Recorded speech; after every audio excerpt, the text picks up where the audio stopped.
Stolen cure. The fall of Peru's quinine monopoly. Deep in the Amazon rainforest, the Quechua people had known a secret for centuries. The bark of a particular tree could save a person from the grip of fire. The spread of this secret to the world brought a miracle, but it also brought theft, colonial politics, and economic ruin. In the mid-19th century, malaria was the world's biggest killer. In tropical Africa, South Asia, Central America, and even the swampy regions of Europe, millions of people died each year from this disease. The female Anopheles mosquito, carrier of the Plasmodium parasite, effectively defined the limits of human civilization. It dispersed armies and destroyed colonies. In an era when British colonialism sought to expand into India, Africa, and Southeast Asia, malaria was the only real obstacle. Soldiers, administrators, merchants, they all faced the same fate as soon as they set foot in the tropical climate. High fever, chills, delirium, and often death. The growth of colonial empires had been repeatedly hampered by this single disease.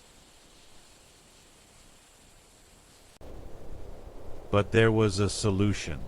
And that solution was hidden in the high mountains of Peru. The Cinchona tree, which grows on the western slopes of the Andes Mountains at altitudes between 1,500 and 3,000 meters, has been known to the Quechua people for centuries.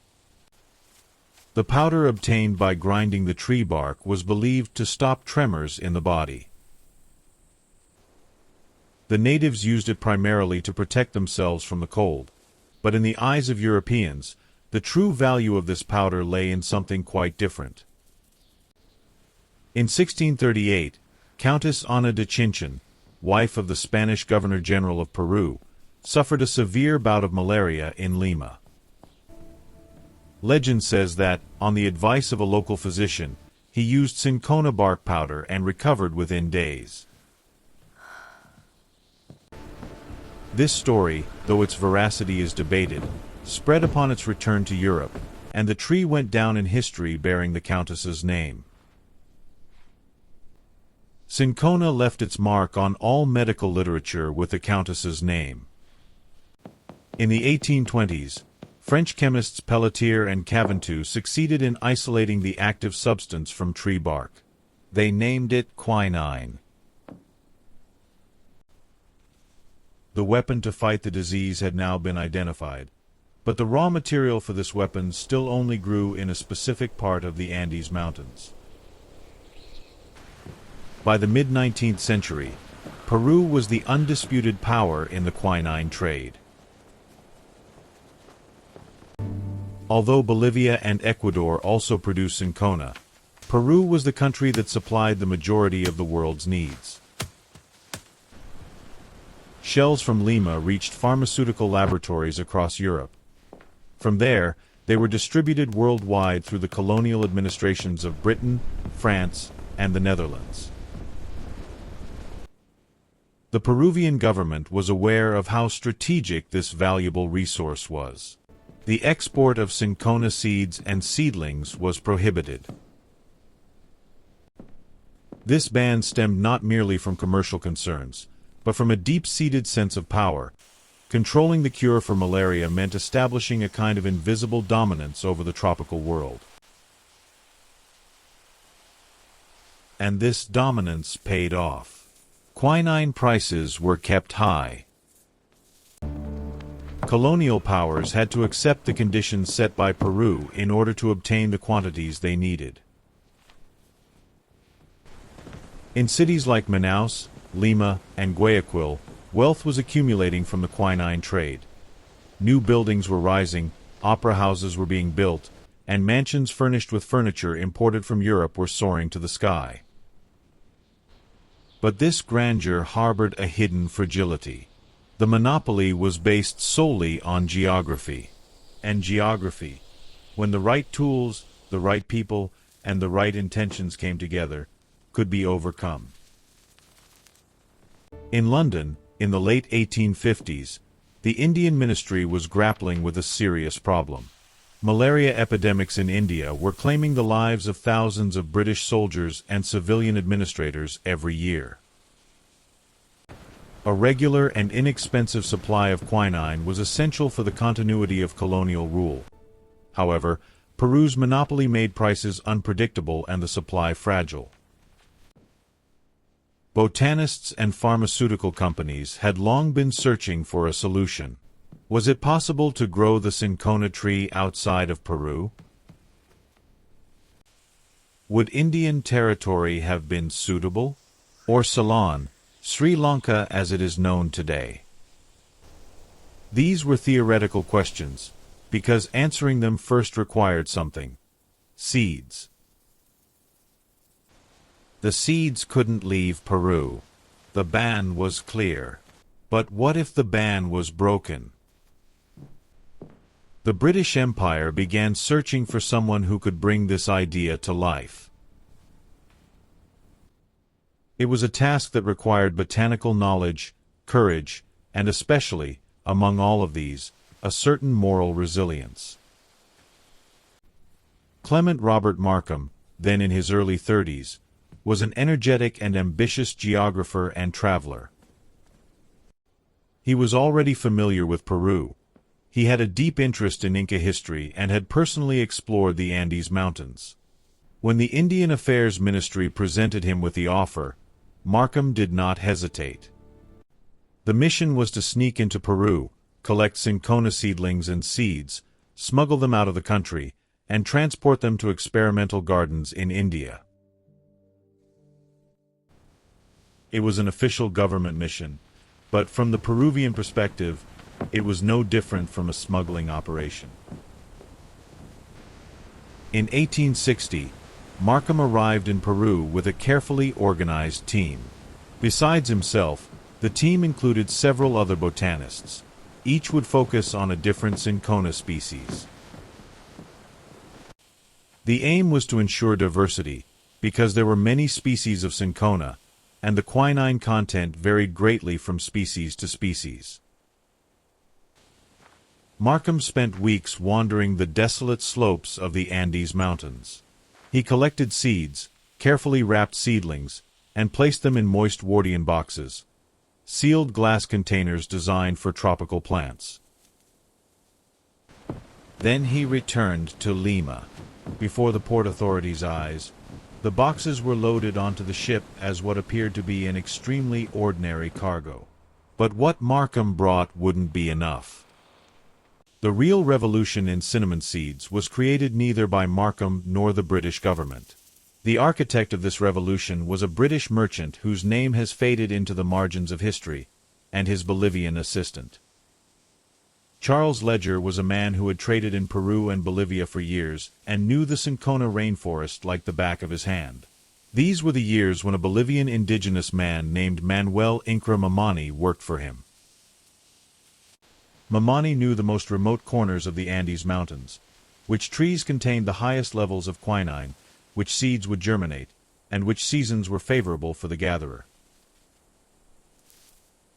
Ledger spent years collecting the finest cinchona seeds. He specifically targeted the Cinchona Calisaya variety, which had a much higher quinine content than other varieties, grew at specific altitudes in the Andes Mountains, and was rare. Mamani undertook perilous mountain journeys to obtain the seeds, hiding from authorities and storing the treasure in small portions. In 1865, Ledger had approximately 6 kilograms of Cinchona Calisaya seeds in his possession. He sent them to England, intending to sell them to the British government. The British showed no interest. They believed they already had enough cinchona. Ledger then sold a small portion of the seeds, about a kilogram, to the Dutch government. The price was symbolic, 100 francs. The Dutch didn't yet know what they were buying. During those years, the Netherlands was establishing an extensive agricultural colonial system in Indonesia, particularly on the island of Java. They were conducting trial plantings of various tropical crops and researching which plants would thrive in the Javanese soil. Cinchona trials had been conducted before. However, the quinine content of the resulting trees had been disappointing. When Ledger's seeds arrived in Java, they were initially not given much importance. Standard procedure was followed. The seeds were scattered in planting plots, seedlings grew, and trees matured. Then the bark was analyzed. The result was one of the most astonishing discoveries in botanical history. Trees grown from Cinchona Calisaya seeds brought by Ledger contained far more quinine than any other known Cinchona species. While standard Cinchona trees contain quinine levels between 2 and 3%, the bark of these new trees contained quinine concentrations of 13%, and in some samples even 16%. The Netherlands was quick to recognize the value of these seeds. Plantations in Java rapidly expanded. New techniques were developed, trees were improved through selection, and yields steadily increased. Within a decade, Java became the world center for quinine production. The fall of Lima. For Peru, the disaster came slowly, not suddenly, as is always the case with such catastrophes. First a small price drop, then another, then a collapse that the statistics cannot ignore. By the early 1880s, Java's quinine exports had surpassed Peru's. By the 1890s, Peruvian producers were no longer able to compete on price with Javanese quinine. The Dutch had much lower production costs. Plantation farming yielded far greater productivity than manual harvesting on the steep slopes of the Andes Mountains.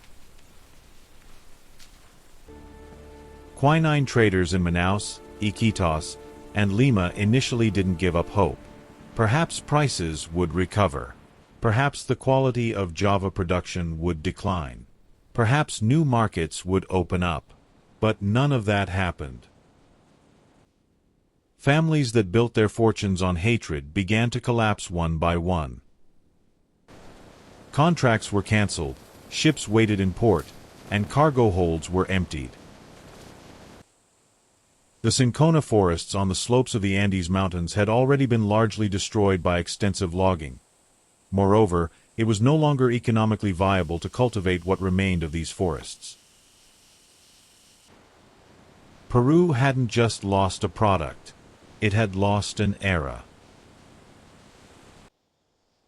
Quinine and the expansion of colonial empires. Java's takeover of quinine production didn't just shift the balance of trade. It raised a question that historians have long pondered.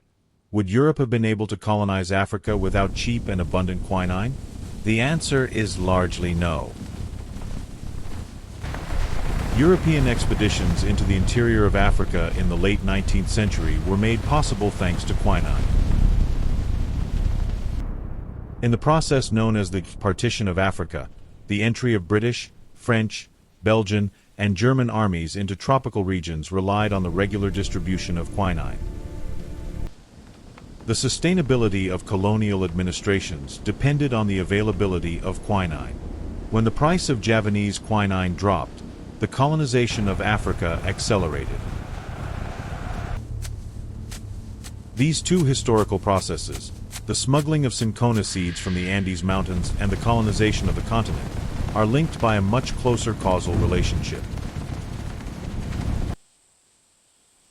Conclusion and assessment. The operation that ended Peru's quinine monopoly reveals a distinct pattern when considered alongside several other major cases of botanical smuggling in history.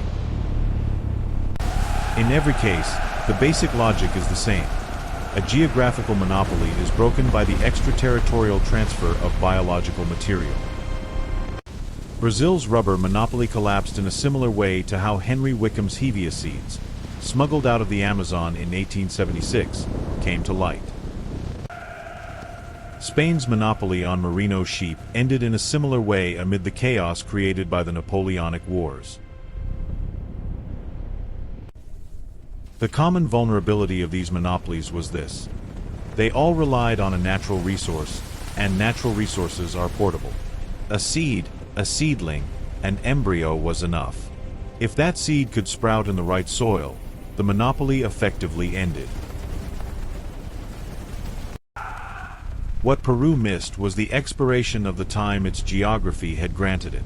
It tried to keep Cinchona under control, but it failed to foresee that geography alone would not be enough to imprison a biological entity forever. The Netherlands has long since abandoned its plantations in Java, which was once the world's quinine storehouse. The development of synthetic malaria drugs has dramatically reduced the demand for quinine. From the mid-20th century onwards, chloroquine and then other synthetic drugs broke the quinine monopoly. The species Cinchona ledgeriana, named after Charles Ledger, still exists in botanical literature.